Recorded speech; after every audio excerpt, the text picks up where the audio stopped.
Okay, so unfortunately, if you're looking at this website, there's a good chance that possibly your relationship isn't in a position that you would like to have been. You may either have broken up, you may be considering breaking up, or it simply may be seriously on the rocks and you know something is not as quite as it should be. Either way, there are things that you can do, and I don't pretend to preach to you, I don't pretend to read you the Rights Act. There are many different solutions. Equally, there are many different things that would have uniquely brought you to the position or point that you currently are at. What I'm hoping to achieve is at least provide you with the ability to step back, think, and reflect over what has happened. When we at least think what has happened over the past, it places us in a much better position to be able to act differently in future. There is never ever a guarantee that we're going to be able to get our ex back if in fact that is what has happened. However, looking at ourselves, truly sitting down and reflecting on what actually led up to this current point can be seriously cathartic and can provide us with the insight and the ability to see what actually happened to lead us to the point that we're at. I really want you to understand, most of us, certainly myself, have been there before, and there is nothing worse, particularly if you want to talk in terms of the dumper and the dumpee, there is nothing worse than being told, particularly if you weren't even expecting it, that sorry, it's all over. You might call it one of those Dear John letters. Either way, this is an ideal time. I understand that you're going to be feeling very much less than your very best. You potentially are going to be thinking about this whole situation morning, noon and night and every other time in between.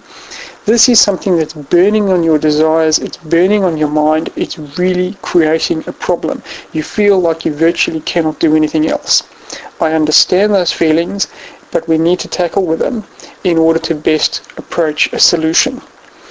Now, for example, if you take a little bit of time and you use all this mourning or grieving process and actually turn it around, you can substantially work out firstly what did actually happen. I understand that you're feeling quite terrible. You might even suggest outright that you're feeling like crap. I understand it's really, really difficult to deal with these situations, but you have to pick yourself up. Why? Because firstly, if you even are interested in getting back with your ex, by being in a position where you are more confident, where you are yourself as a human being of standing and stature, you immediately become more attractive to not only your ex, but to pretty much everybody else and yourself. It takes time, it takes effort. No one is suggesting that there's anything less than that, but approaching this the right way will absolutely make all the difference in the world to you. I guarantee it, it actually works. It really does work. So it is important to again look at all the things that happened to you in the past, what can you do about it, and more importantly, how can you make it better in the future.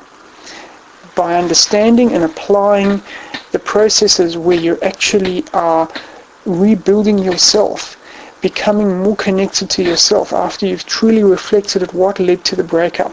Because more often than not, it's not a situation of he was at fault, she was at fault. It's usually a case of you both were. However, very importantly, this is not about laying blame. This is about taking full responsibility for what you did, or at least your part in it, and what you can do to make yourself better. If not for that other person, but at least for yourself. And very likely you will in turn become more attractive to that other person and anyone else as well. You have to apply common sense. You have to really sit back and think about it. I'm not pretending that any of this is easy, but I will also direct you to my website where I've got numerous articles on the subject. And that particular website is http://www.makingup.hostingsuccess.com. That's basically www.makingup.hostingsuccess.com. And there is actually a blog with regular updated posts. There's also access to articles and my personal review and comment on some of those articles. There's also a form that you can fill in completely without any obligation and free of charge, where you're able to then receive regular updated emails so that you can get a little bit of a regular boost in your email box about things that you can do, positive ways that you can approach this whole situation essentially. There is also a product or an ebook you can purchase if you're interested in that. It depends really what your situation is and what you want to do and how you want to tackle it. I am happy to provide you with some tools. I'm happy to provide you with some written regular encouragement through email updates.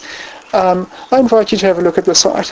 That's makingup.hostingsuccess.com. I really think that you'll find some seriously interesting and worthwhile material there for you. Just remember, you're a human being of value, you're uniquely yourself. I know that you've heard all of this before and you probably even know it all as well. But sometimes hearing it again in a straightforward, down-to-earth manner can make all the difference. Starting a new hobby, do something that you were wanting to do before but you didn't get around to. Something that actually takes your mind off the current situation. And I fully appreciate that that is very much easier said than done. However, doing this will substantially make a difference. It makes a huge difference because it gives you the opportunity to heal internally and to become more focused with what you really want to do and want to be. So I wish you all the very best of luck and hope to see you on the website. Take care and look after yourself.